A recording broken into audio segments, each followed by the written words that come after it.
Hello guys, welcome back my channel পূজাতে। কেমন আছো তোমরা? আই হোপ তোমরা খুবই ভালো আছো আর আমিও খুবই ভালো আছি। তো খুব বৃষ্টি, বৃষ্টিটা কমছেই না। তো ইচ্ছে হলো কি চলো একটু গেটটা খুলি, বাইরে দাঁড়িয়ে একটু বৃষ্টিটা দেখি। তো এই দাঁড়িয়ে একটু দেখছিলাম। তারপরে ডিনারের জন্য রাত্রিরে চলে আসলাম বানানোর জন্য খাবার।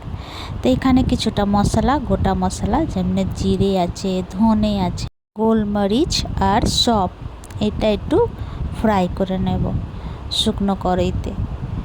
যখন একটু গন্ধটা ছাড়বে তখন নামিয়ে নেব। নামিয়ে গরম গরম আমি খলের মধ্যে কুটে নেব। এই যে দেখো, গরম গরম কুটলে কি হয়, তাড়াতাড়ি মিহি হয়ে যায়। তো বেশি মিহি করব না, দাঁড়া করব। তো এখানে রেডি। তো এটাকে সাইডে রাখলাম। তো 2-3 ঘন্টার আগে আমি এই চানাটা ভিজিয়ে রেখেছিলাম 1 মুঠ। তো চানাটাকে সিদ্ধ করে নেব। তো চানা আর কয়টা আলু দিয়ে একটু জল দিয়ে একটুখানি নুন দেব, বেশি দেব না, সিটি লাগিয়ে নেব। আর এখানে দেখো একটা বাসনের মধ্যে ময়দা নিয়ে নেব। তো আমরা 3 জনের মতনে বানাচ্ছি, তো হিসাবে আমি ময়দা নিয়েছি। দিয়ে দেব জওয়াইনটাকে হাতটা দিয়ে ডলে দিয়ে দেব ময়দাটার মধ্যে। তারপরে দিয়ে দেব একটু নুন আর ময়ামটা ভালো করে লাগাতে আছে। আমার পাপা বলে ভালো করে ময়াম লাগালে খুব সুন্দর খাস্তা কচৌড়ি বানবে। তো এই যে ভালো করে ময়ামটা লাগে আর একটু গুনগুনা জল দিয়ে আটাটাকে সেনে নেব। তো নরম আটা সানবো। আর এখানে সিটিটা লেগে গেল। তো আজকে বানাবো পেঁয়াজের কচৌড়ি আর সঙ্গে থাকবে চানার তরকারি। তো আমি ঘুগনি বানাচ্ছি না, তরকারি বানাচ্ছি। তো এখানে দেখো কড়াই গরম হয়ে গেছিলো, দিয়ে দেবো সর্ষের তেল আর জিরে ফোড়নটা পুড়ে গেলে তারপরে 1 বাটি পেঁয়াজ, বড় সাইজের পেঁয়াজটা কেটে দিয়ে দেব। 2-3 মিনিট তক নাড়াচাড়া করব।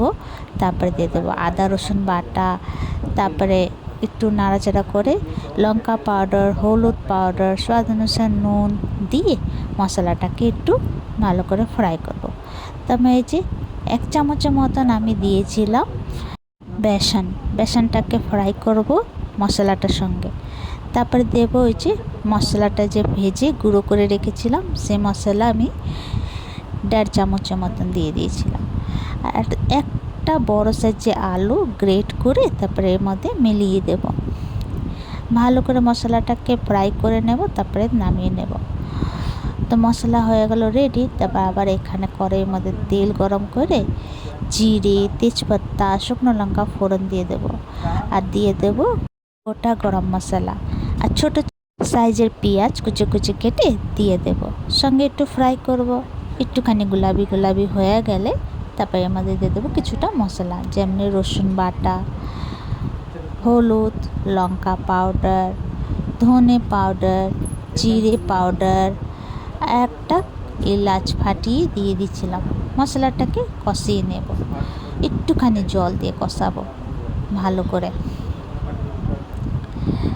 তারপরে একটুখানি কষে গেলে একটু স্বাদ অনুসার নুন দিয়ে দেব। তো ভালো করে একটু ফ্রাই করে নেব। করে তারপরে এই যে আলুটাকে আমি হাত দিয়ে ভেঙে এভাবে দিয়ে দেব। তো এইভাবে আলুটাকে ভেঙে দিলে তরকারি খুব টেস্টি হয় খেতে। তারপর সঙ্গে 3-4 মিনিট ফ্রাই করে তারপরে যে চানাটা সিদ্ধ করেছিলাম এই চানাটাকে দিয়ে দেব।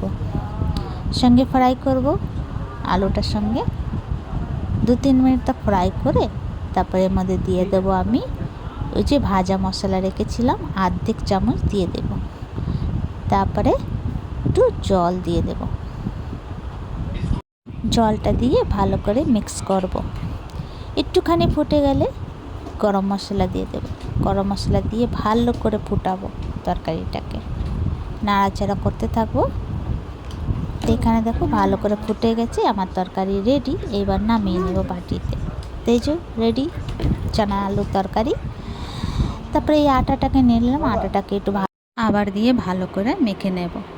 তো সুন্দর করে মাখতে আছে আর আটাটাকে নরম করে সানতে আছে। তারপরে ছোট ছোট করে গোলা কেটে নেব। গোলা কেটে সাইডে রাখবো। 2-3 দিন আগে কিছু দিন দিয়ে ভিডিওটা দিতে একটু দেরি হয়ে যাচ্ছিল, কেন কি লাইট কেটে যাচ্ছিল আর সারাটা দিন লাইট দিচ্ছিল না বৃষ্টি বাদলের জন্য। তাই জন্য ভিডিওটা দিতে একটু দেরি হয়ে যাচ্ছিল। লাইটটা থাকলেই তো ওয়াইফাইটা চলবে। তো দেখো গোলাটা কেটে নিলাম আর এইভাবে করে এই মশলাটাকে দিয়ে দেব। তো এই যে দেখো এখান দিয়ে একটু মশলা নিয়ে এটা ভিতরে দিয়ে এর ভিতরে দিয়ে বন্ধ করে নেব।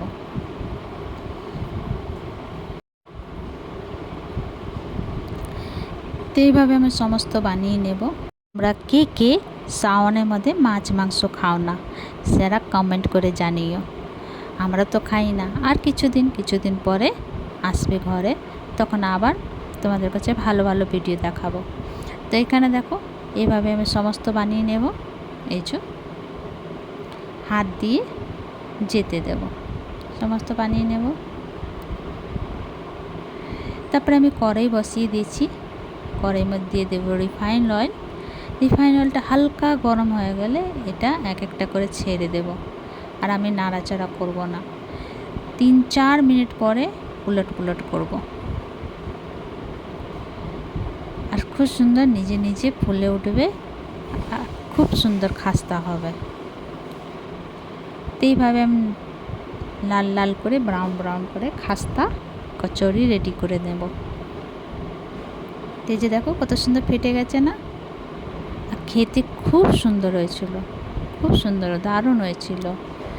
তো বাবু আমার হাজব্যান্ড খেয়ে খুব বললো কি খুব ভালো হয়েছে। তো এই যে দেখো আমার খাস্তা কচুরি, চানা আলু তরকারি সঙ্গে আম রেডি। তো তোমাদেরকে আমার ভিডিওটা কেমন লাগলো, ভালো লাগলে প্লিজ লাইক শেয়ার কমেন্ট করো, সাবস্ক্রাইব করে দিও। আবার নতুন ভিডিওর সঙ্গে দেখা হবে। তো তোমরা সেই ভালো থেকো, সুস্থ থেকো। ভিডিওটা কেমন লাগলো কমেন্ট করে নিশ্চয়ই জানিও। ইউটিউব দিয়ে দেখলে প্লিজ সাবস্ক্রাইব করে দিও, আর ফেসবুক দিয়ে দেখলে প্লিজ ফলো করে দিও।